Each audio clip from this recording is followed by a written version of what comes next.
When I was planning out my main team for Pokemon Sword and Shield, I was doing what I usually do. Use all new Pokemon and choose them based on design rather than stats. It often leads to imbalanced teams, but like, as if that matters for non-multiplayer. But one of the Pokemon that took me by surprise was Cufant and Copperajah. Like, I guess I don't dislike elephants, but like, I'm not a big elephant fan myself either. They just sort of exist, and I'm neutral about that. But something about these Pokemon called out to me. I think it's the colors and the eyes, perhaps. But basically, I needed a Cufant on my team to get Copperajah, and it just fits my team so well, I thought, because the colors. I love the colors. And since I love it so much, we've got to dedicate a whole video to it. So what's up with Cufant and Copperajah? What inspired these guys? What are they based on? And why are they so dang cool? That is the topic of today's video. Would you take a gander at this design? You probably recognize the winged snake staff. It's a pretty common symbol for hospitals to use. It has a lot of interesting history, and we swapped the animals and things out for Pokemon. And there is some reasoning behind why we used the Pokemon we did. But for now, just know that you can get this awesome design on a t-shirt at Gnoggin.net. Check it out, and stay tuned till the end of the video for more details. Do you think some of the Pokemon designers went to the zoo on LSD to get ideas for Pokemon? Well, if they did, one of them must have gotten lost and thought that the excavator on a backhoe was an elephant. Whoa. Thus, Copperajah was born. Part elephant, part excavator, which are made of steel, thus steel type. And have arms that scoop just like Copperajah's trunk. But no, it's not just as simple as that, of course.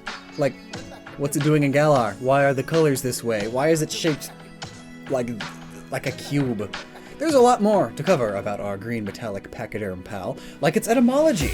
Cufant comes from elephant, of course, but also infant. It's a baby elephant after all. And then Cu can refer to a number of things, like, first off, Cu is the symbol for the element of copper, which works well because it's copper colors, and when copper oxidizes, it becomes this green color, the color of Copperajah, who has just straight up copper in the name. But the Cu in Cufant could also come from cup, as instead of a big old excavator arm for a trunk, it's got just a little cup. A little tiny cute cup on the end of its trunk. It's super cute. And then also perhaps cuff, like the end of a sleeve. I mean, a trunk is just an arm for an elephant, you know? So it's got a cup on the end of its cuff, made of copper. And it's an elephant, a baby elephant, infant elephant. Cufant. It's so good! And then, Copperajah comes from copper, obviously, but what's an Aja?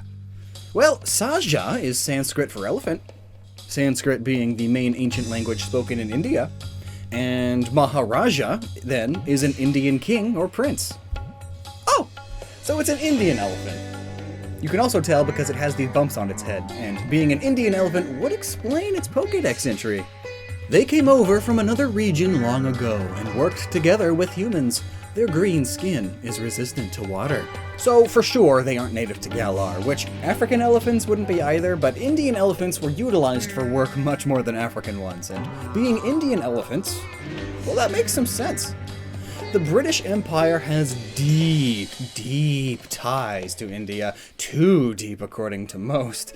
Long story short, the British made East India Trading Company traded things from India and England, and it was very profitable and very powerful. Like, it had a private army of 260,000 soldiers, powerful, like, ho ho, there's nothing you can do to stop us from achieving our goals, you silly Indian government, haha, powerful.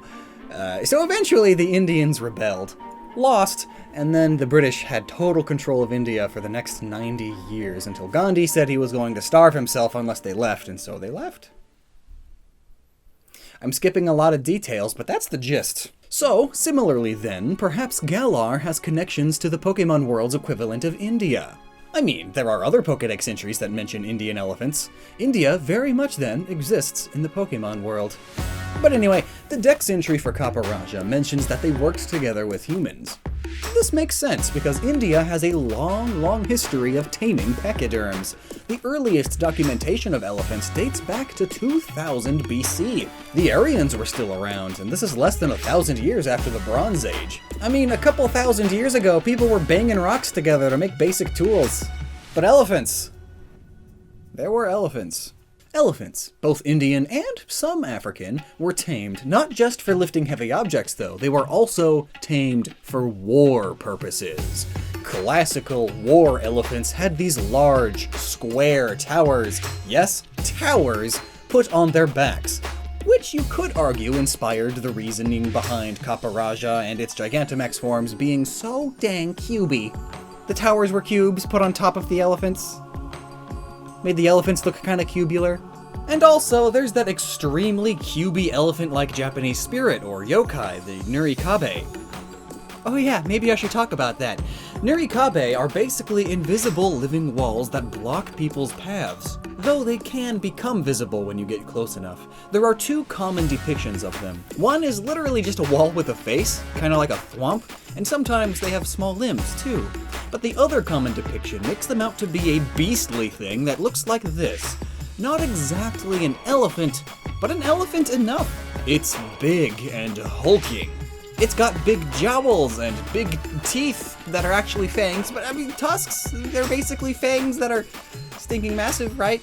But most importantly, this thing does have elephant-like ears, and more often than not, they were vertical, just like G-Max Copperajah. So, this yokai could also very well be a part in why this Pokemon is so dang cubey. But anyway, back to the real world, the War Elephant Towers. In these towers were multiple spearmen and archers of all sorts, and these elephants often had chains and swords on the ends of their tusks, as if the power behind those tusks wasn't scary enough. And along with these towers, the war elephants were decorated in armor made of steel, iron, and of course, copper. Thus, perhaps, the steel type of Copperajah. Many famous battles were fought with war elephants, including many between Alexander the Great and King Porus. And somehow, despite fighting so many war elephants, Alexander still won. He must have been pretty great. Great at killing elephants, that is.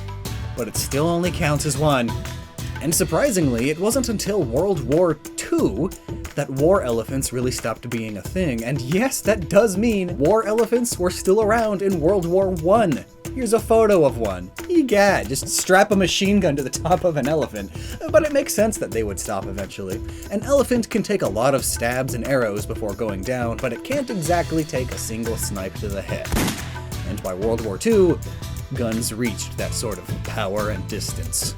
So, the era of the war elephant was over, but military elephants were still a thing. Even during World War II, the British used Indian elephants to pull and carry their military supplies through the Asian jungles on their way to do battle with Japan. So, Indian elephants were still very helpful. And of course, both after and between all these wars, these elephants were still very helpful work animals. Being as big and strong as they were excellent ancient construction equipment. Oh geez, and that's why Copperajah is also an excavator. It's construction equipment! Awesome! And the connection to copper only goes deeper when you look into India and the rest of Southeast Asia. Copper plays a big part in their history. There are loads of copper deposits there, and so a lot of their decorative armor and statues were made out of it. And also the Statue of Liberty. That's why it's green. And that's why Copperajah is green too. Like I said earlier, as copper ages, it gets oxidized and starts turning green, like that. And as for the Maharaja aspect, well, India has deep lore and symbolism regarding elephants. They are often symbols of royalty, which is why this Pokemon has their word for king in its name. And all that is why Copperajah is just so dang awesome. I just love its colors! It's so cool! Woo! So what do you think about these Mon? What Mon should we dive into next? Let me know down below, and until next time, you never ever stop using your noggin. And thanks for watching. So, now, how about that sick merch? It's also related to mercury, which in alchemy is a very important element for life and is the main ingredient in the elixir of life, which is said to cure all diseases. So it's clear to see why this symbol is used for hospitals now. And the wings are from the god Hermes, known for his speed, as medical emergencies require speed. The snakes on the staff reference the duality of old medicine. Snake venom can kill you, but it's also used as an ingredient in some old medicines, and it's even how you make antidotes today. And all that is why wild designing this, we not only used the 2 iconic venomous snake Pokemon, but also used the wings from Swellow, the fastest normal flying bird Pokemon. And then we took this awesome design and slapped it on a green shirt that you can get at Gnoggin.net. Thanks so much for watching this video, especially through my basically an ad. And if you're interested in significantly more details about the history of this symbol, we recently did a whole video about that over on our second channel. Link here. Thanks again.